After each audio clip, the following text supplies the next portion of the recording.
Thanks for staying with us. So, ahead of the September 19th, 2020 Edo election, the governorship election, the state is being entangled in different sort of controversies.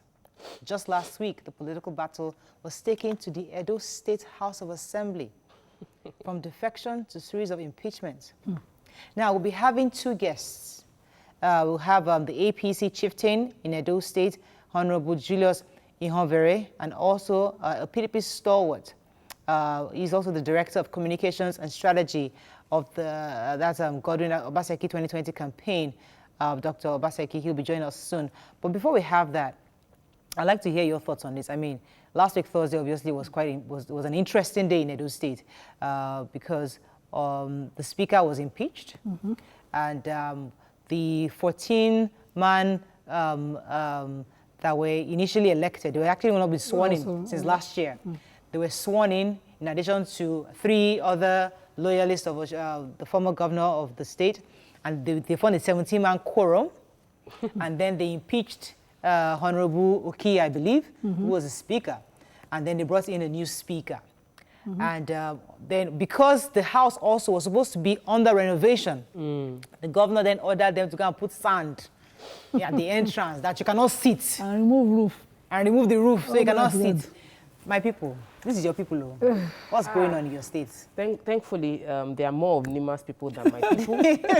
I used to be very, very proud, you know, like, I'm Edo by marriage, but this is really embarrassing, the drama that has been happening between both contestants, the name-calling and mudslinging, the thuggery, the violence. It is uncalled for on every level. Not in 2020, not in this day and age, should we have people of this level displaying such actions. So childishness. I'm at the point where I feel very embarrassed for the leadership, the style of leadership I've seen so far, and I feel that the people of the state should not limit themselves to what they see, but should investigate further and make their choice. Yeah. And there's a way we would come out en masse and votes would count. Because what I realize is, I'm talking to my mother-in-law lives there. I have very many relatives by marriage that live in Edo State, and the feeling I'm getting and what they're saying is that they will not even go out to vote. And my plea is, this is exactly what they want. If you do this, everybody is won. So for me, it is that ability for them to step out. So it's a long-time strategy where politicians, you throw a lot of fear out there. People are just scared, sit at home. And so only your people will and go then out you have an and opportunity to do what you want to do. So I think we're seeing the handwriting on the wall, and it seems as if there's quite a bit of unruliness going on there, especially. So let me come to Nima. Nima, what have you heard from home? What are they saying? What is going on there? And I think our guests, we're trying to connect with our 2 guests. Once we do, we'll get to them. But let me get your thoughts first before I get to the guests. Okay, so what I saw last week Thursday confirmed what I always believed, that there's no gentleman politician in Edo presently. So the governor used to play the gentleman card and say, you know, I'm not going to go, come on.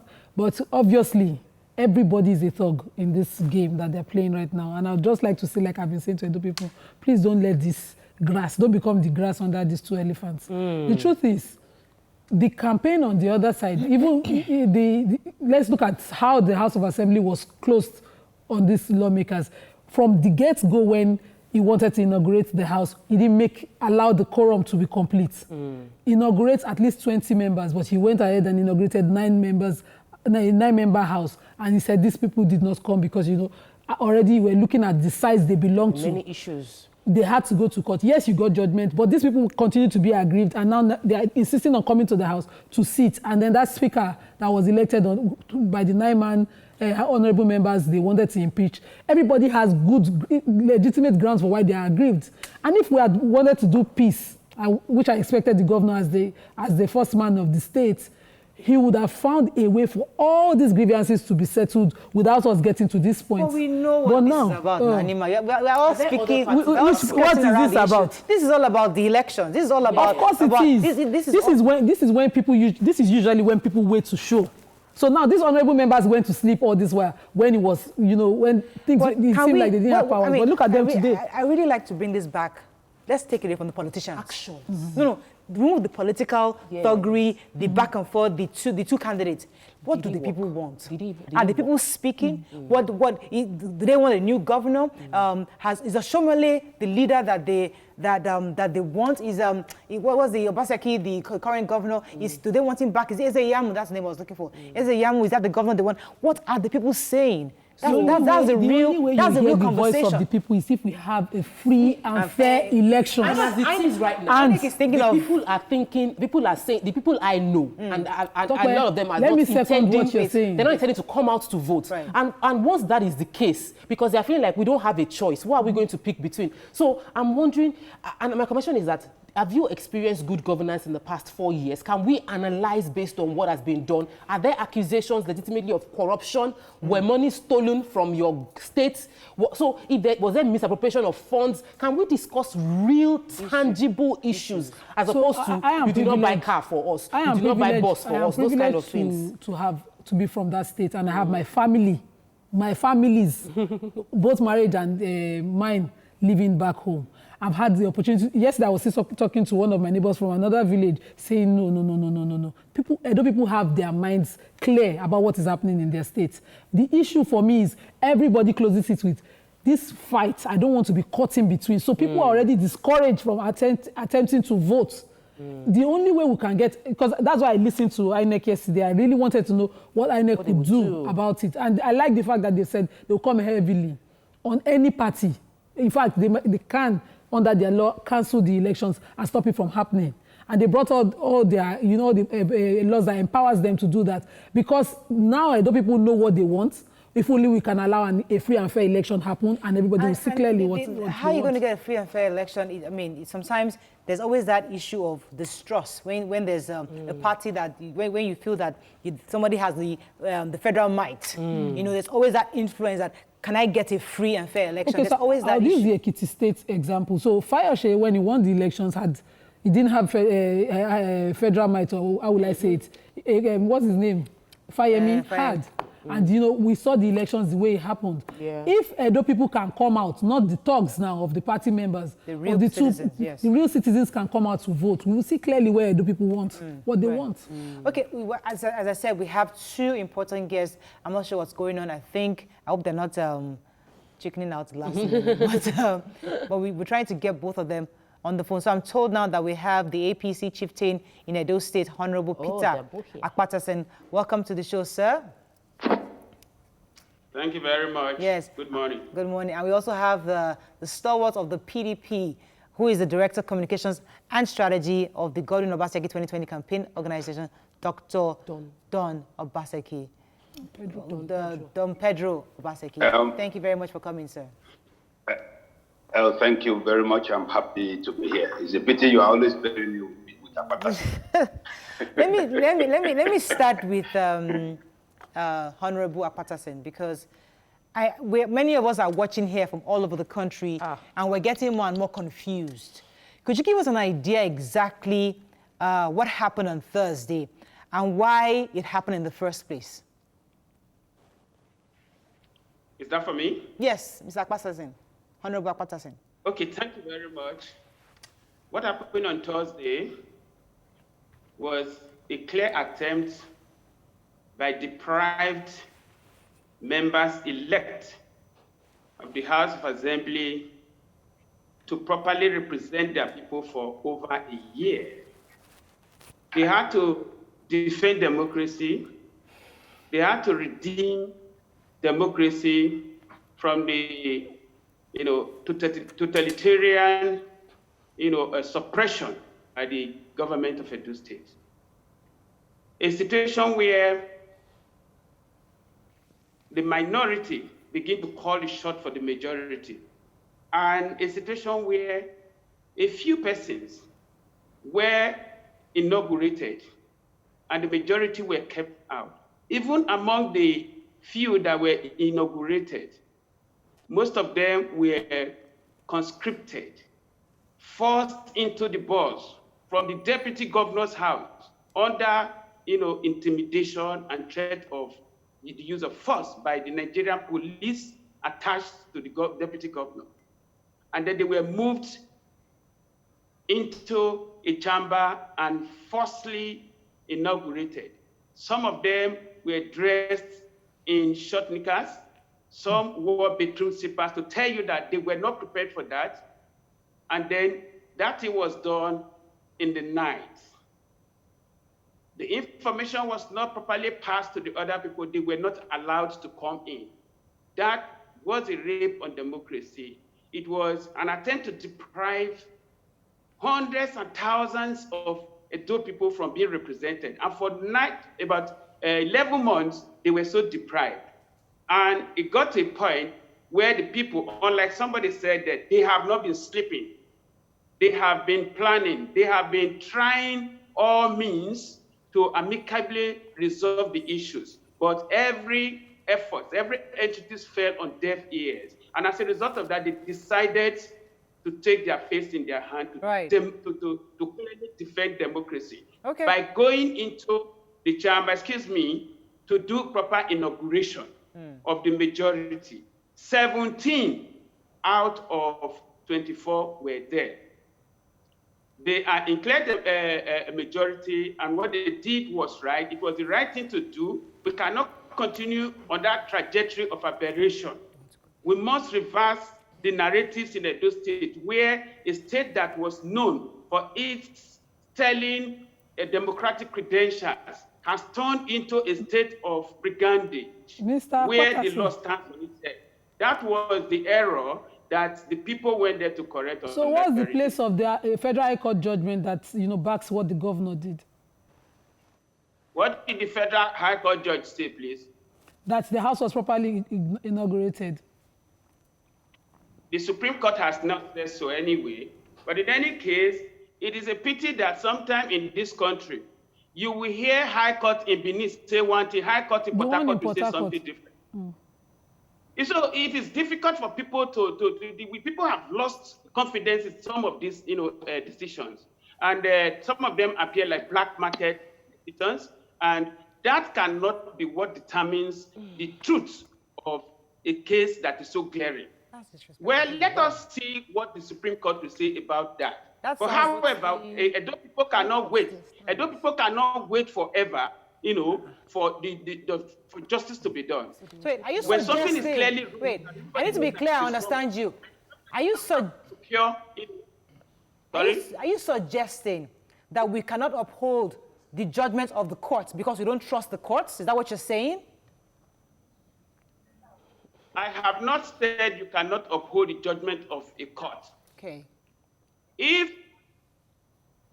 people were supposed to be inaugurated and they were deprived, the court cannot stop the legislative arm of government from functioning. It's an aberration. Yes. It is clear to everybody. There's separation of power. As enshrined in the policy of Montesquieu, that there are three equal arms of government. Right. Each one operating within the ambits of the law. The laws are clearly there that says that people must be inaugurated. You can't wake up one day and say 9 people are more than okay. the rest of them. Point taken. Let me get to Mr. Obaseki. Let me get to Don Obaseki. Go ahead, Tokwe. Okay, sir. I have a question for you in that there's a statement that is assigned or accredited to the current governor of Edo State that nobody has monopoly of violence. And shortly after that statement, we saw what happened at the State Assembly. And so it seems people are now saying what we used to be seen as a gentleman has now joined them. So I want to ask you, you're involved in the campaign. What exactly did the governor say concerning thuggery, attacks and all of that? And what is his defense concerning what happened at the State House of Assembly? I want to start by, first of all, expressing my very sad disbelief here, a lawyer, Mr. Peter Akpatason, and a lawmaker, say on public television that they are going to they disregarded the subsisting court judgment. That is pitiable. On the other hand, I don't want to answer what you asked me. I would rather answer what you asked him, so that people placed all these things in proper perspective. Then if there is time, I will also answer what you asked me. First and foremost, he gave a very skewed narrative, and that skewed narrative is pitiable. The governor has absolutely no role to play in inaugurating any officer of the legislative arm of government, because, like he said, while quoting Baron Montesquieu, there are three equal arms of government. The only thing that is required of the executive head, whether it's the president or the governor, so that we educate our people properly, so that we stop all this political jabberwocky, is that the governor only writes a proclamation. And once that proclamation is written, it is the duty of the clerk of the house to summon those persons who were duly so elected. There is nothing that says, everybody in Nigeria knew that the thing took place in the evening. Everybody in Nigeria knew. That is, unfortunately, the law does not permit your inference when it is not expressly expressed. Okay. It took place in a working day. Sorry, let me just, so that we don't, because I heard the three of you speaking earlier, and my heart sank. It sank because you are impugning into a legal situation personal subjective opinionation.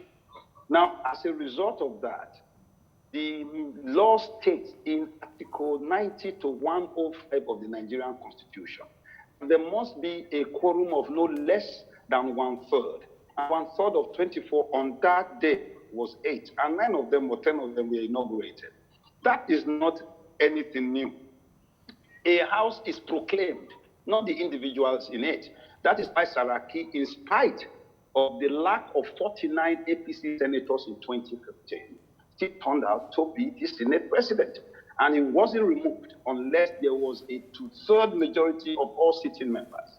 That these are clear. These are positions of law. It's not what Pedro wrote. Number two, what happened that day when you said the governor, the governor, the governor? We saw it on your own television. The governor walked in to meet, he was not campaigning when that took place. What happened was simple. Everything that was done prior to then was in the courts. And the court on the 17th of September, the Federal High Court, not the Benin Court, not the Benin High Court, declared that the proclamation was legal and the house was properly inaugurated, and told the others who have not gone to be sworn in, because they can only be sworn in by the speaker, not any other person. Okay. They have refused, there is no public video. No, madam, please, so that we don't get these things wrong. So that it doesn't seem continuously there is a skewed narrative based on certain persons controlling certain sections of the press. Now, what happened on Thursday was premised on a letter written on Tuesday to the Inspector General of Police by the Attorney General, who has no right under the principles of separation of powers. It is the Attorney General of Edo State that could have interpreted anything like that. Now, don't forget that the clerk, the National Assembly, the Speaker of the National Assembly, and that of the Senate had asked that they were going to forcefully take over the Edo State House of Assembly. And a court judgment stopped them and said, no, this is it. Now, the thing that has happened is this. Those persons that paraded themselves, members elect, and is not anything known to our constitution. Members elect is a media balance given to describe who have just been elected, waiting to be sworn in. Right. There is no member elect in perpetuity or a governor elect in perpetuity. Please wait. Sorry, madam. You gave him 14 minutes. Let me just talk. Now, on this issue, they went to court, and the court said they should go and be sworn in. They never did. They were living in Abuja. Now, the Nigerian Constitution also states clearly that after 180 days of a sitting parliament, if you don't get inaugurated or you show up, your seat automatically, nobody needs to declare it vacant. It automatically will become vacant.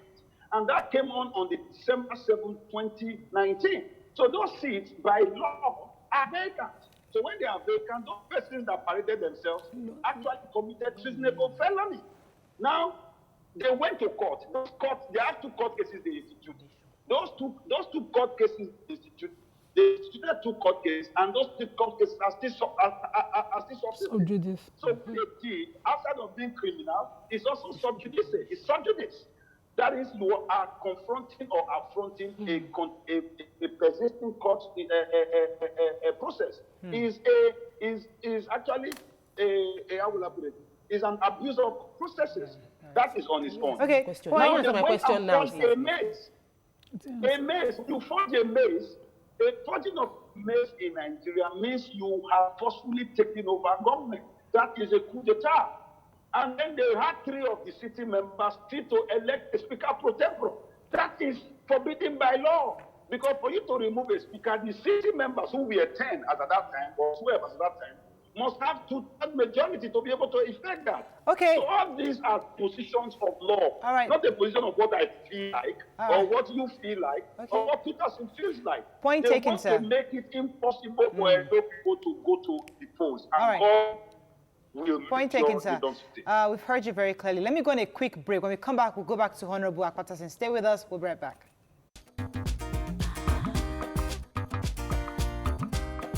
Thanks for staying with us. All right, so I know Nima had a question. What? Yes. You answer my question, but Nima, go ahead. Go ahead. Okay. So now the Who is your question to? to the PDP, to Don Pedro, Don Dr. Obaseki. Don Pedro Obaseki. Yes, sir. So now there are a lot of issues happening in Edo State presently. The elections are fast approaching, and we see a lot of the campaign from the side of the PDP, the governor's side to the APC's candidate side, and we see a lot of that happening now. How does that change the dynamics of your campaign? That is not correct. There has been nobody in the PDP that has decamped to the APC. It is the governor that was in the APC up to just 6 weeks ago. I want to correct this on public television. Okay. He was in the APC, and all the persons who are coming to declare support for the other side are those who were already in the APC, but refused to join him in the PDP. No existing member of the parliament, federal or state, no senator, no normal persons on the streets have joined the APC from the PDP. The governor made a mass movement of persons to the PDP, and a few of them. Just to clarify, the appointees of the governor. The appointees of the governor now, members of his campaign team, reported to have joined the other side now. Yes, those who persons who left. Let me give you an example. 3 commissioners left. They resigned. The commissioners in the oil resigned and joined Izeyamu. The 3 of them, one of them was Mr. John Odige. Mr. John Odige is the younger brother of the wife, of the late wife of Oshomole.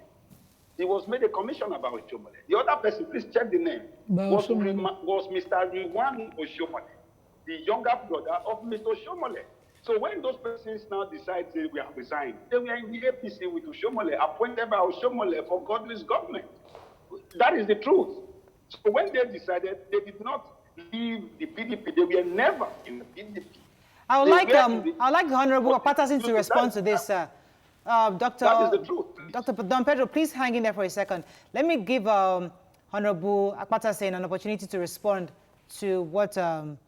The question of resignation under the administration of the current governor and pledging allegiance to Ezeyam.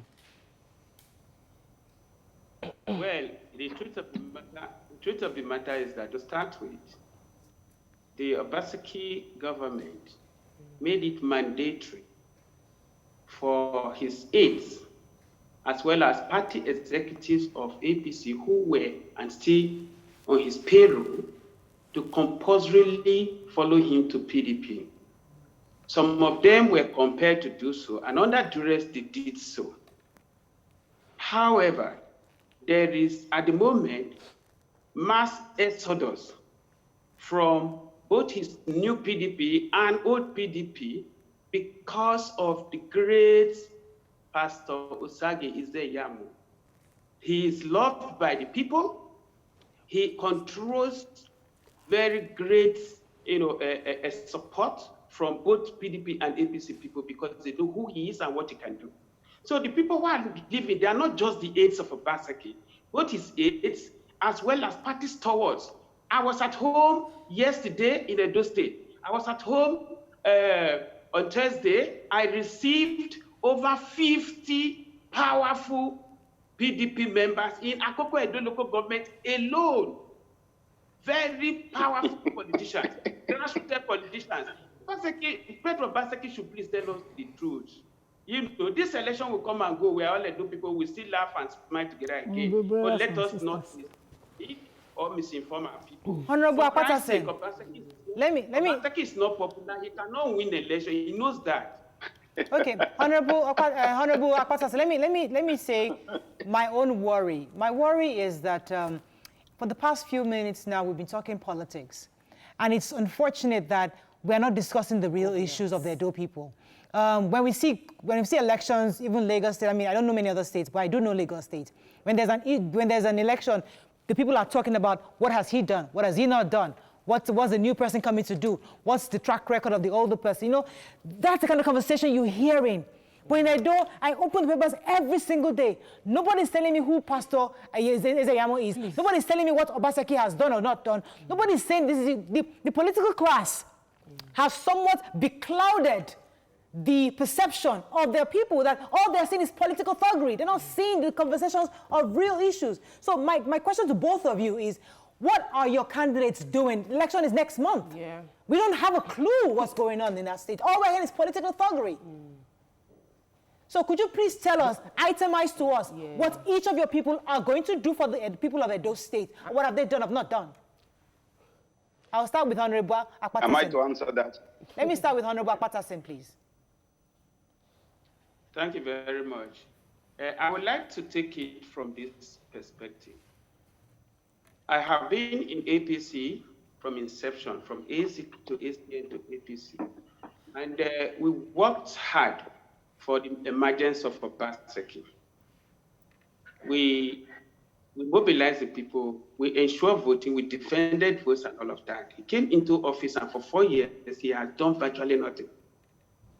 Let us compare Obaseki to Shomoli first before we begin to talk about those who are coming in afresh. In infrastructure development, he has nothing to offer. There are several institutions of learning in Edo State. He shut 4 institutions of learning, including colleges of education and a university. And the people have been protesting. Don't speak, for or against a candidate. For the past 2 weeks, they have been protesting in front of Government House. Those are issues. They are not APC people. They are those people who have been deprived. Why should a sitting governor close schools when we have insufficient tertiary institutions of learning in this country? We talk about MOUs all the time, MOUs that never deliver practical results. There are farm projects that are existing in paper, they are not seen on ground. Now, though people are talking about these issues, to be honest, the truth of the matter is that sometimes we respond to your questions. That is why we seem to dwell so much on the issues we are talking about. The truth of the matter is that Obaseki has no, practical, projects on ground to show for whatever. In my local government, for instance, in Akoko Edo, they did about a few roads with C4 money, as well as CSDP funds. There is no one done by him. NDDC did jobs. He claimed that they did those jobs. But in any case, even the quality of those jobs is another issue. The roads are peeling already, all of them. The one in the garage, the one in the bush, they have all peeled off. The one who someone did a long time ago, they are still there. People are still using them. The red roads that someone they are still there. They are still serving the Okay, let me go on a quick. It does not have any. It talks that is just. Okay, Honourable Akpatason, I'm sorry I have to go on a quick break. When I come back, I'll let Dr. Don Pedro respond to that. Stay with us, we'll be right back.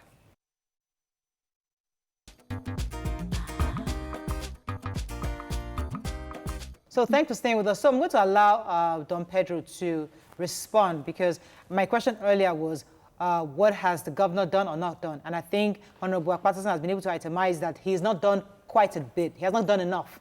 So let us come to Don Pedro. Tell us exactly what your principal has done or has not done. I will start with his local government area. It is the most abandoned local government area in the history of Edo State, and maybe the history of Nigeria. And we all know that Godwin has tarred roads in his local government area. But the roads, according to my governor, road tarring is a duty of government, not something. First, I want to debunk what he said at the beginning, that he had hordes of people coming to his house. Maybe it was a reception he did in his bedroom because it's not in the public space. That be that as it may.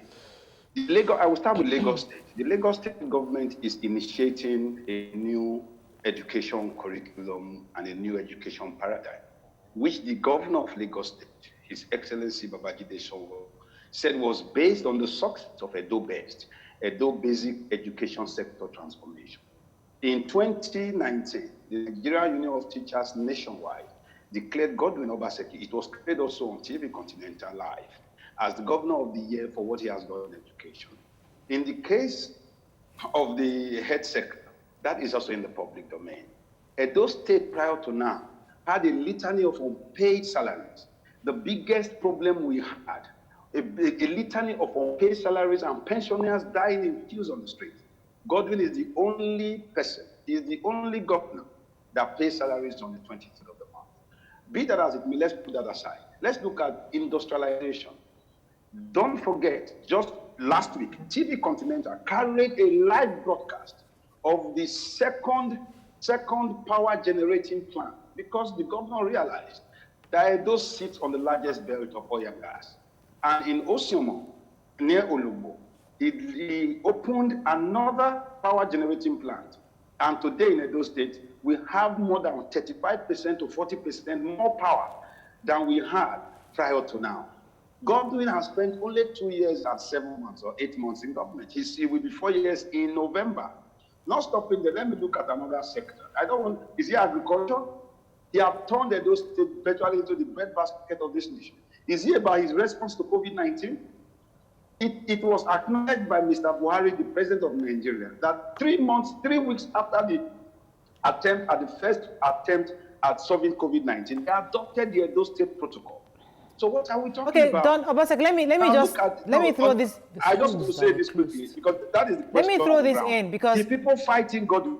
Yes. Right. Let me throw this in because we all experience what happened in Lagos State. It's important that, yes, regardless of your ambition or your great ideas as a governor, it's always important to respect and carry along the political structures in your state. And that's one of the reasons why what happened in Lagos happened. So in Governor Obaseki's position, did he appropriately carry along the leaders within his state? Did he try to dismantle the already set political structure within the state? That seems to be the grouse many people have against him as a governor.